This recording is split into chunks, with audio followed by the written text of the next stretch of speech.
परिस्थिति चल रहा है देश में, जैसा फैसिज्म चल रहा है, इसको खिलाफ में एक स्ट्रॉन्ग ऑल्टरनेटिव फोर्स बनाना चाहिए। अकेला कोई नहीं कर सकता है, जो स्ट्रॉन्ग जिधर में है उसको लेके करना पड़ेगा। हम चाहते हैं कि सबको लड़ाई करना है, लेकिन में रह के। अरे क्या यूपी है? अभी यूपी नहीं है, यूपी क्या है? लड़ना होगा, एकजुट होना होगा। जो लड़ेगा नहीं वो टिकेगा नहीं।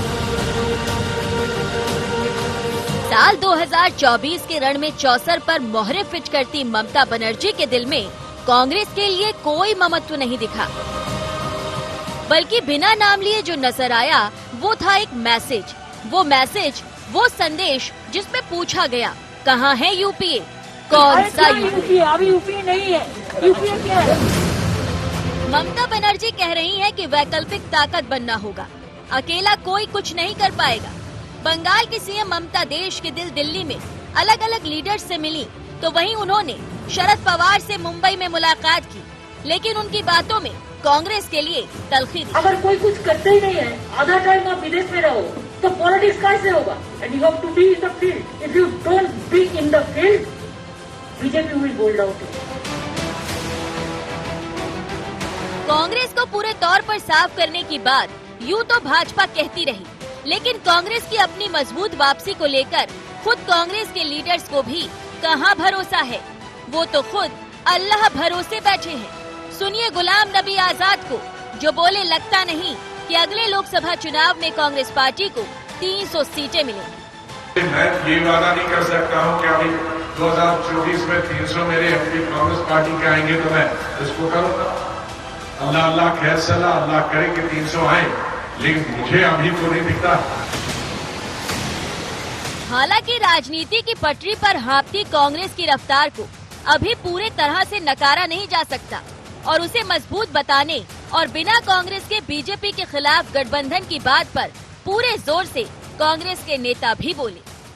आज की राजनीतिक परिस्थिति में कोई भी गठबंधन जो भाजपा के खिलाफ हो, क्या वो कांग्रेस के बिना चल सकता है?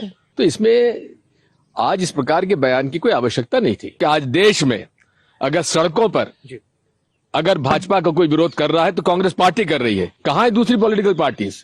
आज इस देश में राहुल गांधी जी की जो आइडियोलॉजिकल क्लैरिटी है वो अपने आप में अद्वितीय है। इस देश में अगर भारतीय जनता पार्टी और संघ की विचारधारा से कोई लड़ना है तो सबको एक होना पड़ेगा। ममता बनर्जी जी को ये समझना चाहिए कि अगर वो बंगाल में जीते हैं तो सभी दलों ने उनका सहयोग किया था। जब तक सोनिया गांधी जी है, यूपीए बरकरार है। ये बात अलग है कि उनका भतीजा वो वेस्ट बंगाल में मुख्यमंत्री बनना चाहता है, इसलिए इस तरह की घुमा फिरा के बात हो रही है। इससे कुछ होगा नहीं। अगर भारतीय जनता पार्टी को और मोदी सरकार को हटाना है तो सभी दलों को इकट्ठा होकर यूपीए का साथ देना पड़ेगा। पहले भी यूपीए ने हटाया था, फिर यूपीए इनको हटा सकती है। एक और कांग्रेस ममता के बयानों से तिलमिलाई, तो वहीं दूसरी ओर बीजेपी ने भी एक बार फिर कांग्रेस पर निशाना साध दिया।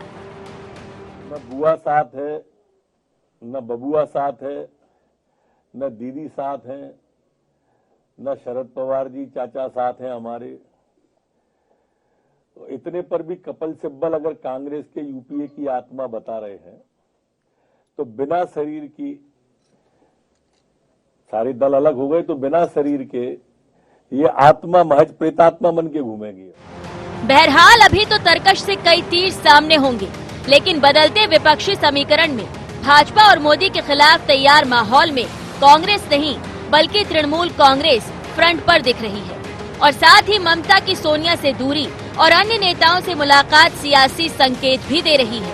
लेकिन क्या वाकई यूपीए का वजूद नहीं? क्या कांग्रेस अपने अस्तित्व की लड़ाई लड़ रही है, या फिर अभी राजनीति के ये कुछ ही पन्ने हैं? पूरी किताब अभी बाकी है। Bureau report, IND 24।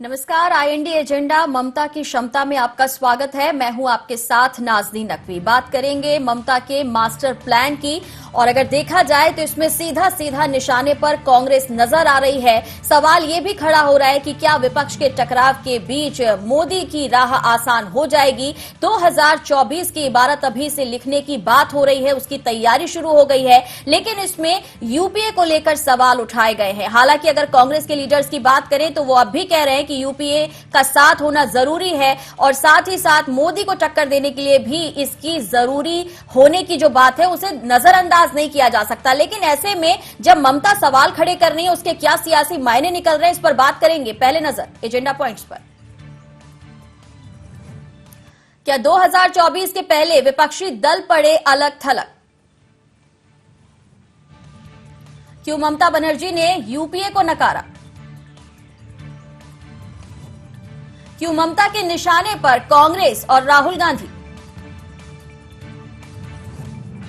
क्या कांग्रेस के बिना होगी 2024 की लड़ाई? जी हां, मोदी के खिलाफ ममता मोर्चा जो है वो एक्टिव नजर आ रहा है, और साथ ही साथ कांग्रेस को लेकर भी कई तरह के सवाल खड़े किए गए हैं। लेकिन सवाल ये भी है कि क्या विपक्ष के एकजुट होने की जो बात कही जा रही है, और ममता जिस तरीके से कांग्रेस मुक्त विपक्ष की बात कर रही हैं, क्या ये अभियान छेड़ दिया गया है?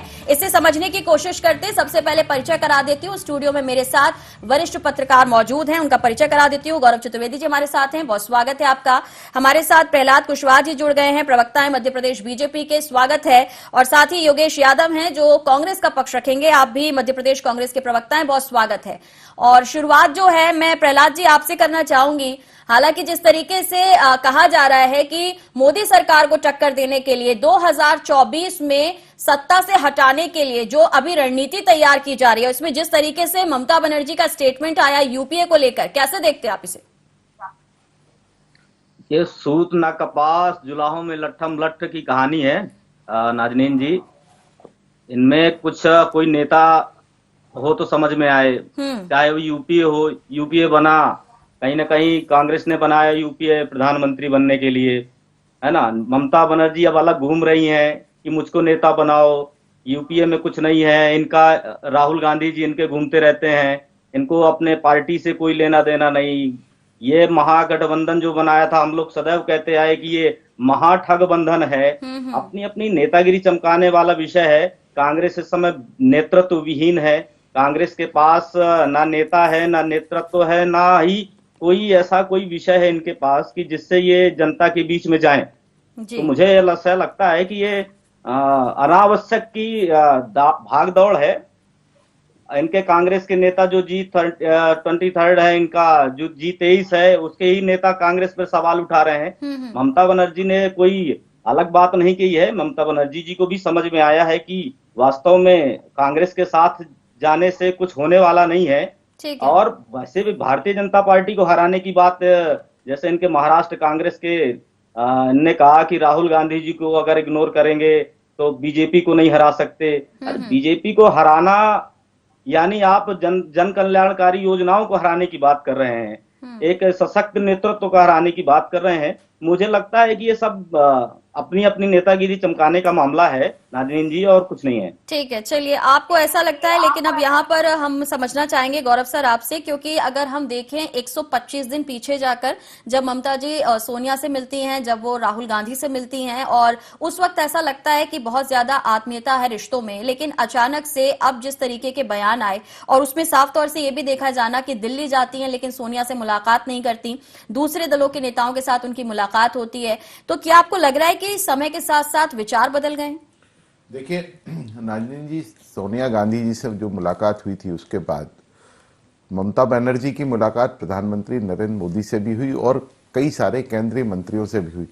चूंकि ममता बनर्जी एक स्टेट की मुख्यमंत्री हैं और विपरीत परिस्थितियों में चुनाव जीतकर आई हैं, जो परिस्थितियां वहां हम आंक रहे थे, पूरा मीडिया आंक रहा था और देश नजर गड़ाए हुए था, तो ऐसी परिस्थिति में आने के बाद किसी राज्य में विकास की जो अवधारणा को अगर लागू करना है, सफलतापूर्वक उसे अंजाम देना है, तो केंद्र सरकार के सहयोग की सबसे बड़ी जरूरत होती है जी। और मैं इसे दो नजरिए से देखता हूं, या तो ममता बनर्जी की स्वयं की एक महत्वाकांक्षा जागृत हो रही है, या भविष्य की राजनीति में, चूंकि वर्तमान दौर में अगर हम देखें तो यूपीए को जहां बहुत बड़ा जनमानस नहीं मिल पा रहा है, वहीं एनडीए के साथ बड़ा जनमानस दिखाई दे रहा है।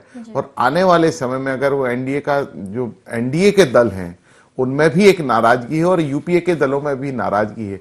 मुझे लग रहा है कि ममता बनर्जी इन दोनों दलों की जो नाराजगी है यूपीए और एनडीए की, उसके नाराज दलों को मनाकर एक थर्ड फ्रंट बनाने की कवायद कर सकती हैं। ये इसे इस नजरिए से भी देखिए, सिर्फ यूपीए में ही टूट नहीं होना है, अगर भविष्य में कोई टूट होती है तो एनडीए में होगी, क्योंकि वर्तमान परिस्थितियों में भारतीय जनता पार्टी सबसे बड़े दल के तौर पर है और सरकार बनाने की स्थिति में खुद सक्षम है। लेकिन अगर आने वाले समय में वोट शेयरिंग में कोई फर्क पड़ता है, और अगर नहीं भी पड़ता, अगर हम नहीं पड़ता माने, तो भारतीय जनता पार्टी बहुत स्पष्ट मेजॉरिटी के साथ सरकार बनाने की स्थिति में होगी।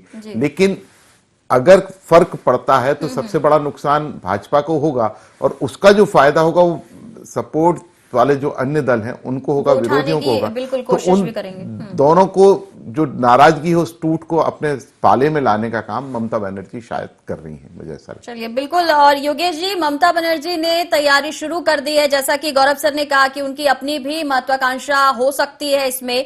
और दूसरी तरफ अगर हम देखें कि कांग्रेस भी वापसी की बात कर रही है, तैयारी कर रही है, लेकिन क्या गैर कांग्रेसी गठबंधन रेडी हो रहा है?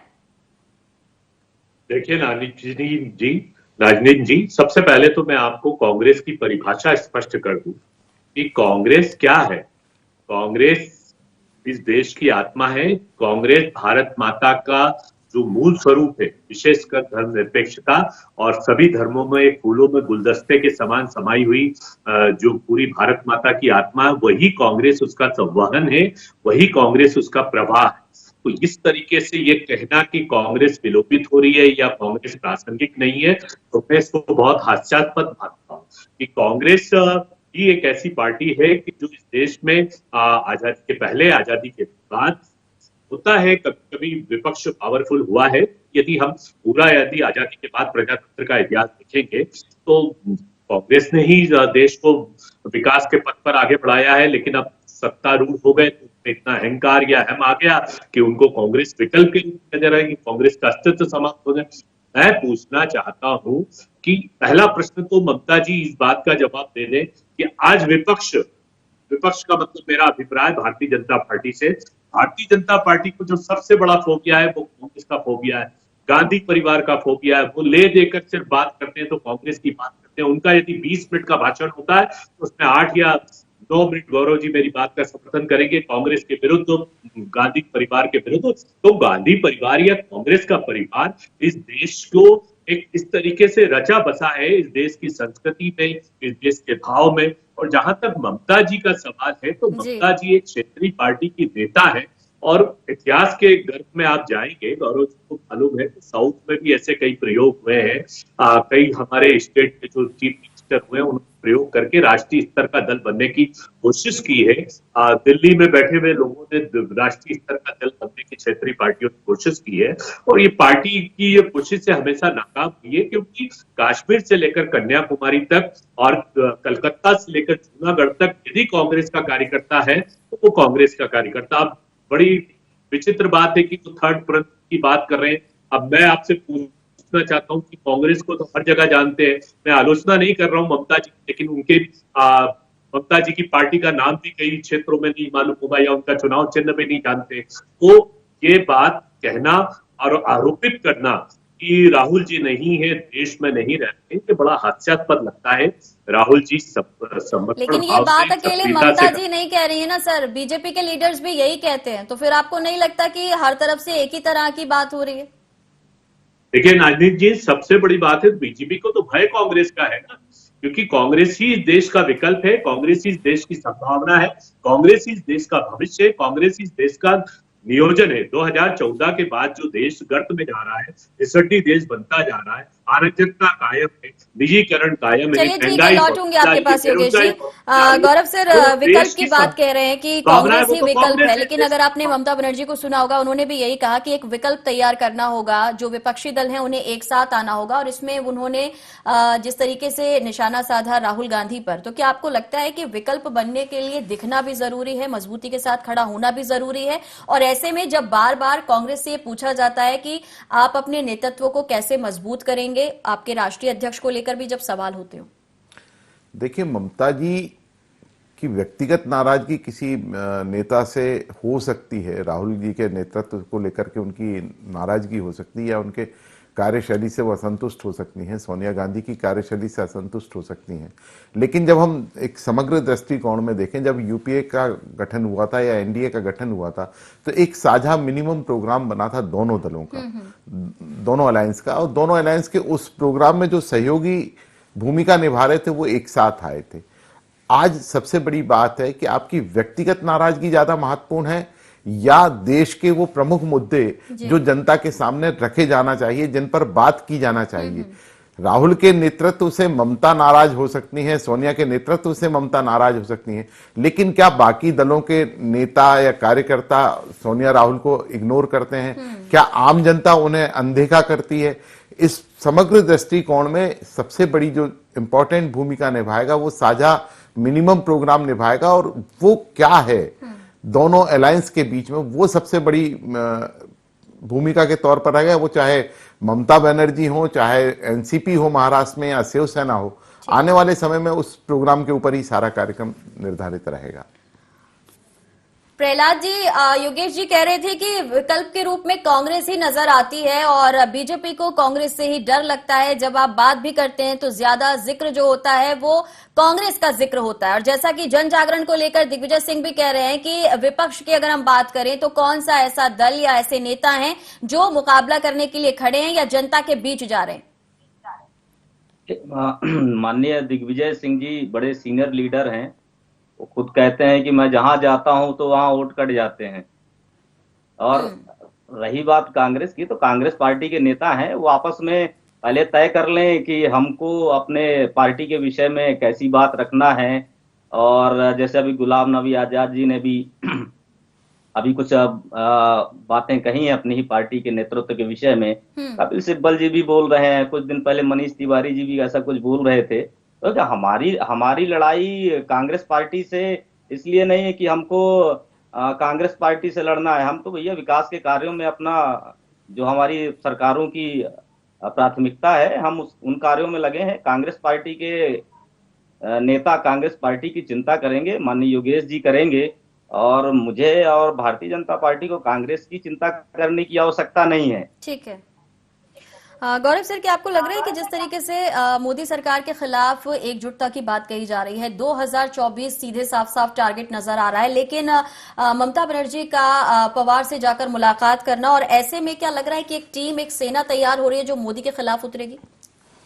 नहीं, देखिए, हर जिस तरीके से विधानसभा चुनाव में बीजेपी ने तृणमूल कांग्रेस के ऊपर हमला बोला था और उसके परिणाम आने के बाद जो भाजपा का रुख रहा था, ऐसी परिस्थिति में एक सबसे बड़ी महत्वपूर्ण बात हो जाती है मुख्यमंत्री को अपना स्टेट चलाने की, स्टेट में विकास कार्यों को, जन कल्याणकारी योजनाओं को लागू करने के लिए केंद्र से ज्यादा राशि लेने की।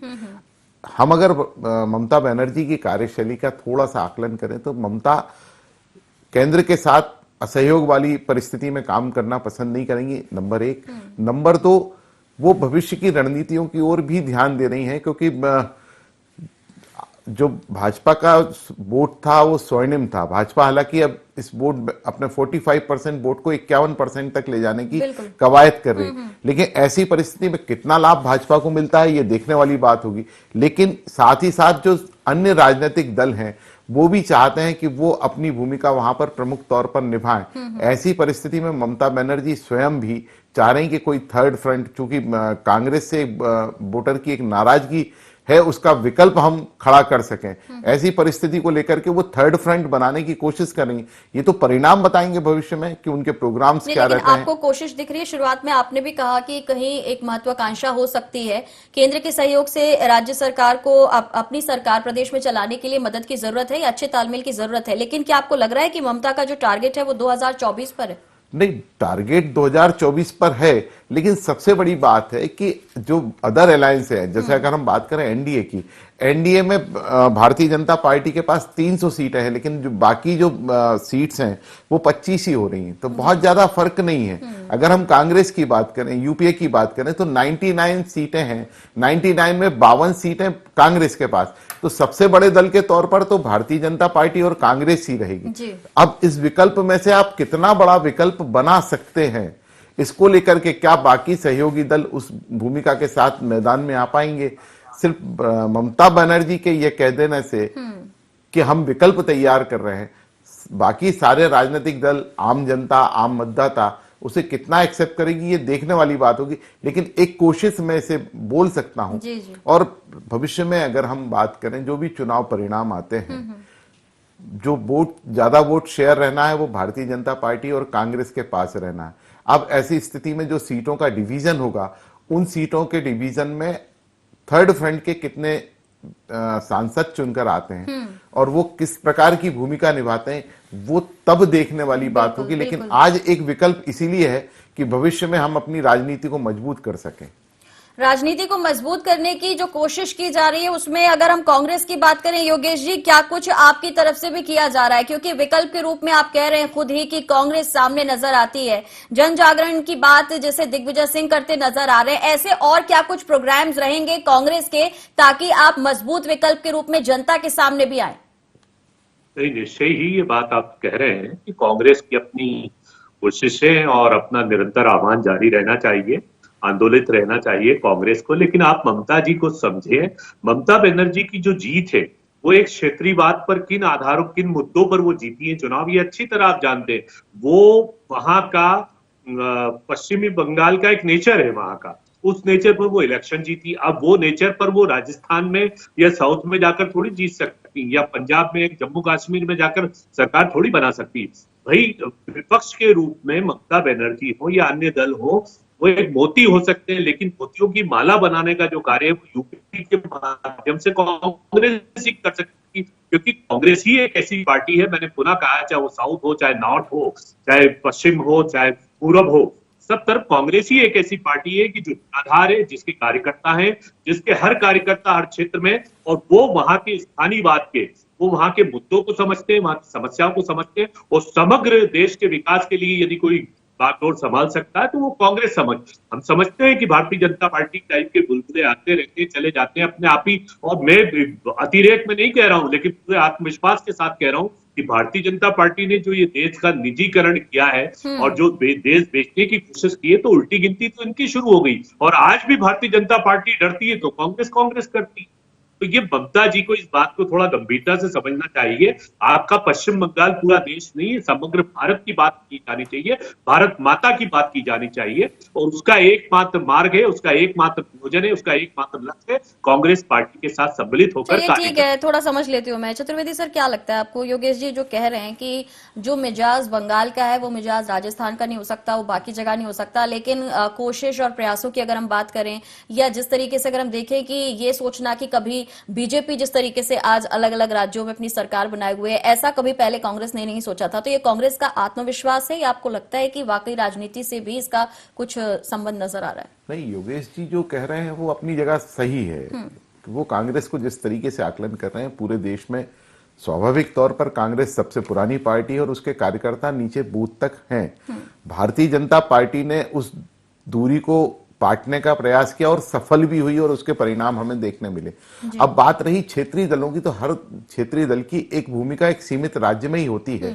लेकिन बंगाल में अगर हम बात करें तो ममता बनर्जी है, महाराष्ट्र में बात करें तो एनसीपी और शिवसेना है, अगर हम तमिलनाडु तरफ जाएं तो एआईडीएमके, एडीएमके हैं। तो अलग अलग दल अलग अलग राज्यों में अपनी एक प्रमुख भूमिका में हैं, और उस वहां पर उनकी वो भूमिका अगर महत्वपूर्ण लोकसभा चुनाव में हो जाती है तो आने वाले समय में अगर एनडीए और यूपीए से नाराज दल एक साथ ममता के साथ जाते हैं तो वहां पर उन्हें वो फायदा मिल सकता है कि वो अपने राज्य के हितों के लिए जिस प्रकार की वार्ता सरकार बनाने वाले दल से कर सकते हैं वो वहां पर करेंगे। और यह सबसे पहले हमने जब अटल बिहारी वाजपेयी जी देश के प्रधानमंत्री थे तब अपन ने देखा था कि 24 दलों को उन्होंने किस तरीके से साधा था। तो वही भूमिका में अब ममता बनर्जी फिर एक बार आने की कोशिश में है कि जितना ज्यादा से ज्यादा लाभ लिया जा सकता है इस टूट फूट का वो लाभ लिया जाए और जनता की नाराजगी को अपने पक्ष में किया जाए। प्रहलाद जी, क्या लगता है, नाराजगी की बात की जा रही है कि अगर जनता नाराज है और अगर विपक्ष गठबंधन के बाद एकजुट होता है तो मोदी सरकार के मुकाबले खड़ा हो सकता है, लेकिन क्या आप वक्त रहते उस नाराजगी को जिसकी बात कांग्रेस कर रही है, महंगाई, बेरोजगारी और तमाम दूसरे मुद्दे, उन्हें खत्म कर पाएंगे? देखिए, मुझे लगता है कि जो आज ममता जी का ये विषय चल रहा है, ममता जी को इतनी जगह कैसे मिल रही है कि इसलिए जगह मिली ना कांग्रेस के लिए उनको, मतलब कांग्रेस के अगेंस्ट बोलने की, कि जब बंगाल चुनाव था तो कांग्रेस ने समर्पण कर दिया। उत्तर प्रदेश में है तो उत्तर प्रदेश में अभी कह रहे हैं फिर गठबंधन होगा और फिर ये समर्पण करेंगे कि भाजपा को हराना है तो समर्पण कर दें। तो ये स्थितियां तो आनी है कांग्रेस के साथ कि जब आप अपने आप को खड़ा नहीं करोगे, दूसरे दलों के सहारे चलोगे, ठीक है गठबंधन होते हैं लेकिन अपनी पार्टी का अस्तित्व तो अपने पास ही होता है कि हमको अपनी पार्टी को किस लेवल तक ले जाना है और अपने पार्टी को कैसे सक्षम करना है। आज ममता जी का विषय इसलिए आ रहा है कि आप क्षेत्रीय दलों से आप चुनाव लड़ते हो, फिर इसके बाद कि चलो भाजपा को कैसे हरा दें, तो इसलिए हथियार डाल दीजिए। लेकिन मोदी सरकार और भारतीय जनता पार्टी का संगठन निरंतर अपने काम के दम पर, संगठन विस्तार के दम पर निश्चित तौर पे हम जनता के बीच में जा रहे हैं, जनता को अपने पक्ष में करने का प्रयास कर रहे हैं, अपने योजनाओं के माध्यम से हो चाहे संगठन की विचारधारा के माध्यम से हो, और हम इस चीज के लेकर निश्चिंत हैं। चलिए, बहुत शुक्रिया सभी का चर्चा में शामिल होने के लिए। लेकिन अब देखना होगा कि क्या गैर कांग्रेसी गठबंधन नजर आएगा या फिर ममता ने जिस तरीके से मास्टर स्ट्रोक चला है या फिर जो यहां पर तैयारी हो रही है उसमें कांग्रेस भी मजबूती के साथ खड़ी रह पाएगी। यूपीए को नकारने की आखिर क्या कुछ वजह रही, ये सियासत में आगे देखना दिलचस्प रहेगा। फिलहाल इतना ही, दीजिए इजाजत, नमस्कार।